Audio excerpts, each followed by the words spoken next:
এমপিদের সংসদ ভবনের কাছাকাছি আবাসনের ব্যবস্থা করার প্রস্তুতি নিচ্ছে সরকার। আগামী 10 এপ্রিলের মধ্যে অধিকাংশ এমপিকে আবাসন সুবিধার আওতায় আনার চেষ্টা চলছে বলে জানিয়েছেন সরকার দলীয় চিফ হুইপ নুরুল ইসলাম মনি। সংসদ কমিটির প্রথম বৈঠকে সংসদ সদস্যদের আবাসন ছাড়াও চিকিৎসা সুবিধা ও সংসদের প্রযুক্তিগত সমস্যার বিষয় নিয়ে আলোচনা হয়েছে বলেও জানান তিনি। এছাড়া সংসদের হেডফোন ও সাউন্ড সিস্টেমের সমস্যা তদন্তে গঠিত হয়েছে কমিটি।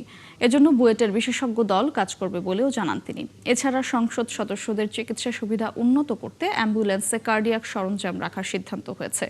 এসব বিষয়ে অগ্রগতি পর্যালোচনায় আগামী 30 মার্চ আবারও বৈঠক হবে। এদিকে আগামী রবিবার বিকেল 3টায় আবারও বসছে সংসদের অধিবেশন।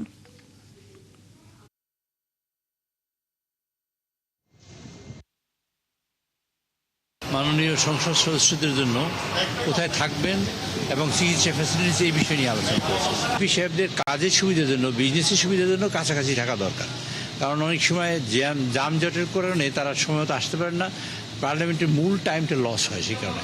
সেই জন্য তাদের কার কি আছে না আছে সেটা ইম্পর্টেন্স হলো তাদের কাছাকাছি রাখা। সেই জন্য যাতে তাদের কাছাকাছি রাখতে পারি তার চেষ্টা করছি আমরা।